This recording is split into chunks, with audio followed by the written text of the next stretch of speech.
She took my breath away.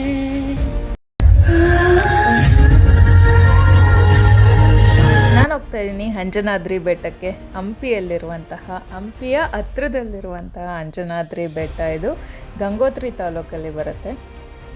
Ramayana ಕಾಲದಲ್ಲಿ ಕಿಷ್ಕಿಂಧೆ ಅಂತ ಕರಿತಾ ಇದ್ರು ಈ ಜಾಗನ.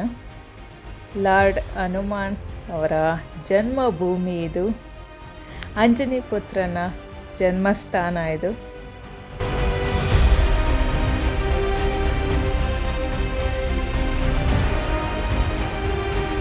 ಈ ಸುತ್ತ ನೋಡ್ಬೋದು, ಈ ಬೆಟ್ಟಗಳೆಲ್ಲ ಕಲ್ಲು ಬಂಡೆಗಳಿಂದನೇ ಕೂಡಿರುವಂತಹ ಬೆಟ್ಟಗಳಿವು. ಕೇಸರಿ ಬಣ್ಣ ಎದ್ದು ಕಾಣಿಸ್ತಾ ಇದೆ ಇಲ್ಲಿ. ಆಂಜನೇಯನ ತಂದೆ ಹೆಸರು ಕೇಸರಿ, ಅದಕ್ಕೋಸ್ಕರ ಕೇಸರಿ ಬಣ್ಣ ಹಾಕ್ತಾರೆ ಅಂತಲೂ ಒಂದು ಪುರಾವೆ ಇದೆ. ಆ ತುದಿನಲ್ಲಿ ಕಾಣಿಸ್ತಿದೆ ನೋಡಿ, ಅದೇ ಅಂಜನಾದ್ರಿ ಟೆಂಪಲ್ ಇದೆ ಅಲ್ಲಿ. ಅಂಜನಾದ್ರಿ ಬೆಟ್ಟ ಇದು. ಆ ತುದಿನಲ್ಲಿ ದೇವಸ್ಥಾನ ಇದೆ, ಆಂಜನೇಯ ದೇವಸ್ಥಾನ. ತೋರಿಸ್ತೀನಿ, ಹೋಗ್ತಾ ಇದ್ದೀವಿ, ಬನ್ನಿ ಹೋಗೋಣ.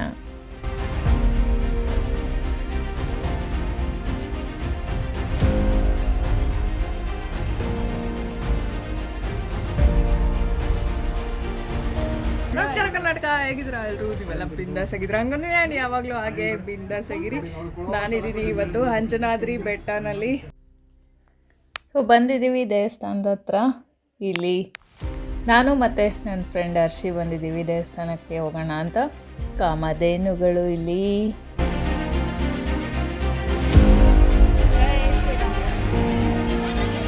ತುಂಬ ಜನ ಬರ್ತಾರೆ ಇವತ್ತಂತೂ. ಮಕ್ಕಳೆಲ್ಲ ಬರ್ತಿದ್ದಾರೆ, ಸ್ಕೂಲ್ ಮಕ್ಕಳು ಅನಿಸುತ್ತೆ.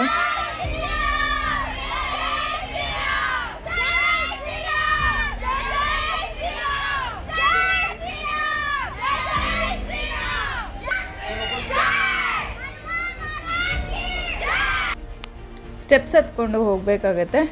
500ರಿಂದ 600 ಮೆಟ್ಲುಗಳಿದ್ದಾವೆ ಅಂತ ಹೇಳ್ತಾರೆ. ಕೆಲವೊಂದು ಪ್ಲೇಸಲ್ಲಿ ಕಡ್ದಾಗಿರೋವಂಥ ಸ್ಟೆಪ್ಸ್ಗಳಿದ್ದಾವೆ. ಅಷ್ಟೊಂದು ಟಫ್ ಅಂತ ಅನಿಸಲ್ಲ, ಈಸಿಯಾಗೇ ಇದೆ, ಯಾರು ಬೇಕಾದರೂ ಹೋಗ್ಬೋದು. ಬೆಟ್ಟದ ಮೇಲೆ ಬಂದಿದ್ದೀವಿ. ರಾಮ ಲಕ್ಷ್ಮಣ ಹನುಮಂತನ ಚಿತ್ರ ಬಿಡಿಸಿದ್ದಾರೆ ಇಲ್ಲಿ. ಹೇಗೆ ಕಾಣಿಸುತ್ತೆ ನೋಡಿ ಟಾಪಿಂದ ವ್ಯೂ. ಅಲ್ಲೊಂದು ಗ್ರೂಪ್ ಇತ್ತು, ಇಲ್ಲೊಂದು ಗ್ರೂಪ್ ಇದೆ ಇವಾಗ. ಇವರೆಲ್ಲ ಸ್ಕೂಲ್ ಮಕ್ಕಳುಗಳು.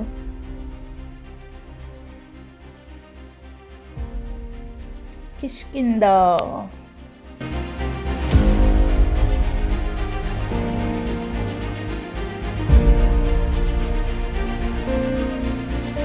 ತುದಿಗೆ ಬಂದಿದ್ದೀವಿ.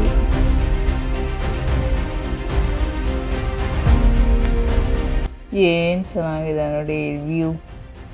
ಇಲ್ಲೆಲ್ಲ ಪೂರ್ತಿ ಬಂಡೆಗಳಿಂದನೇ ಕೂಡಿರುವಂಥ ಬೆಟ್ಟಗಳನ್ನು ನಾವಾಗಲೇ ಹೇಳಿದೆ ನಿಮಗೆ. ಅಲ್ಲಿ ಒಂದು ನದಿ ಕಾಣಿಸ್ತಿದೆ ನೋಡಿ, ಅದು ನೀರು ಕಾಣಿಸ್ತಾ ಇದೆ, ಅದು ಆ್ಯಕ್ಚುಲಿ ನದಿ, ತುಂಗಭದ್ರಾ ನದಿ. ಅದು ತುಂಗಭದ್ರಾ ನದಿಯ ದಡದಲ್ಲಿರುವಂತಹ ಕಿಷ್ಕಿಂಧ. ಒಂದು ಚಿಕ್ಕ ದೇವಸ್ಥಾನ ಇದು, ಅಷ್ಟು ದೊಡ್ಡ ದೇವಸ್ಥಾನ ಅಲ್ಲ. ಶ್ರೀರಾಮ ಜನ್ಮಭೂಮಿನ ದೊಡ್ಡದಾಗಿ ಮಾಡಿದ್ದಾರೆ. ಇಲ್ಲಿ ಆಂಜನೇಯ, ರಾಮನ ಬಂಟ ಆಂಜನೇಯ ಸ್ವಾಮಿ ದೇವಸ್ಥಾನ ಮಾತ್ರ ತುಂಬಾ ಚಿಕ್ಕದು, ಪುಟ್ಟ ದೇವಸ್ಥಾನ. ನನಗೊಂದು ಆಸೆ ಇದೆ, ಇಲ್ಲಿ ಒಂದು ದೊಡ್ಡ ದೇವಸ್ಥಾನ, ತುಂಬ ಪ್ರಸಿದ್ಧವಾದಂತಹ ಸ್ಥಳ ಆಗಬೇಕು ಇದು ಅಂತ ನನಗೆ ಆಸೆ ಇದೆ. ನಮ್ಮ ಕರ್ನಾಟಕ ಸರ್ಕಾರ ಇದ್ರ ಕಡೆ ಗಮನ ಕೊಡಬೇಕು ಅಂತ ನಾನು ಆಸೆ ಪಡ್ತೀನಿ. ಯಾವಾಗ ಆಗುತ್ತೋ ಗೊತ್ತಿಲ್ಲ ಅದು. ಇಲ್ಲಿ ಕಾಣಿಸ್ತಿದೆಯಲ್ಲ, ಇದೇ ಒಂದು ಪುಟ್ಟ ದೇವಸ್ಥಾನ.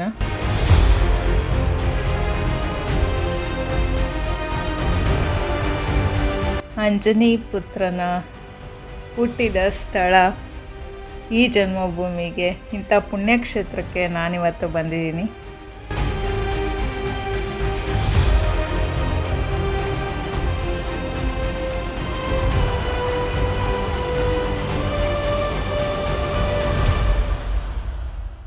ಒಂದು ವೃಕ್ಷ ಇದೆ, ಎಲ್ಲ ಒಣಗೋಗ್ಬಿಟ್ಟಿದೆ, ಎಲೆಗಳಿಲ್ಲ. ಎಲ್ಲ ಕಡೆ ಕೇಸರಿ ಕೇಸರಿ ಕೇಸರಿ.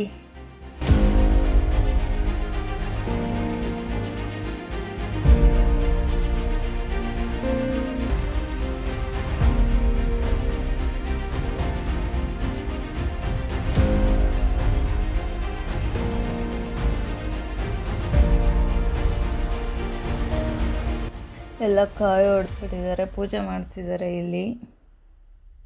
ಗರುಡಗಂಬ.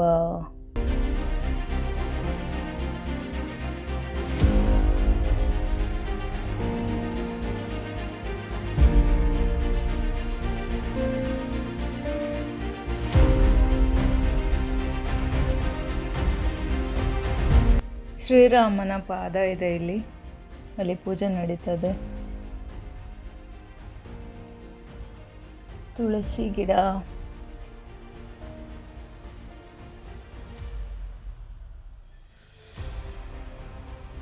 ಬನ್ನಿ ಒಳಗೆ ಹೋಗೋಣ, ದರ್ಶನ ಮಾಡೋಣ.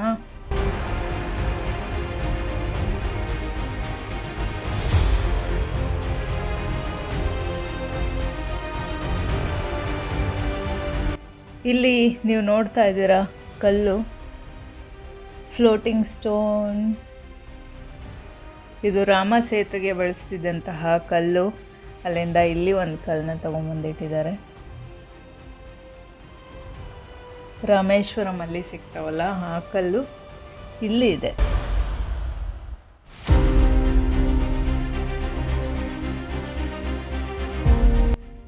ಜೈ ಶ್ರೀರಾಮ್.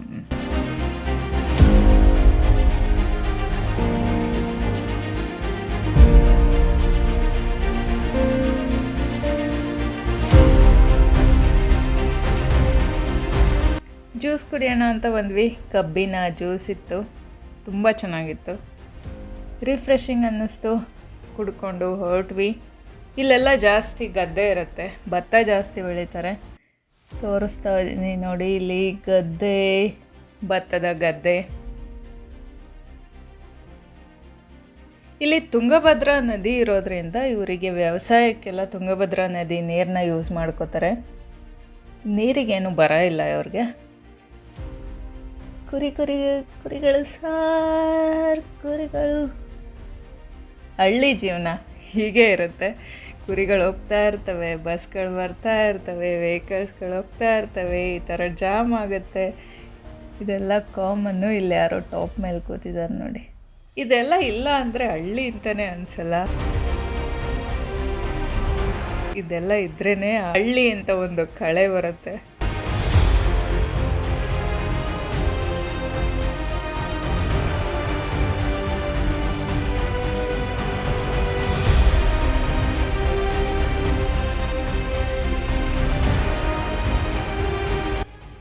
ಇಲ್ಲಿ ನೋಡ್ತಾ ಇದ್ದೀರಾ ತುಂಗಭದ್ರಾ ನದಿ ಮೇಲೆ ಕಟ್ಟಿರುವಂತಹ ಸೇತುವೆ, ಅಲ್ಲಿ ನಾವು ಹೋಗ್ತಾ ಇದ್ದೀವಿ.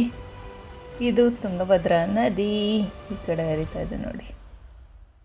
ತುಂಬ ವಿಶಾಲವಾದಂತಹ ನದಿ ಇದು. ಕರ್ನಾಟಕದ ಜೀವನದಿ ಅಂತಲೇ ಹೇಳ್ಬೋದು. ಆ್ಯಕ್ಚುಲಿ ಕಾವೇರಿ ಜೀವನದಿ ಅಂತಾರೆ. ಕಾವೇರಿಗಿಂತ ಜಾಸ್ತಿ ನಾವು ಈ ನೀರನ್ನ ಯೂಸ್ ಮಾಡ್ಕೋತೀವಿ. ಕಾವೇರಿ ನೀರು ತಮಿಳ್ನಾಡವ್ರಿಗೆ ಜೀವನದಿ. ರಾತ್ರಿ ಹಿಂಗೆ ಚಂದ್ರನ್ ನೋಡಿಕೊಂಡು ಟೈಮ್ ಪಾಸ್ ಮಾಡಿದ್ವಿ ನಾನು ಮತ್ತು ಹರ್ಷಿ.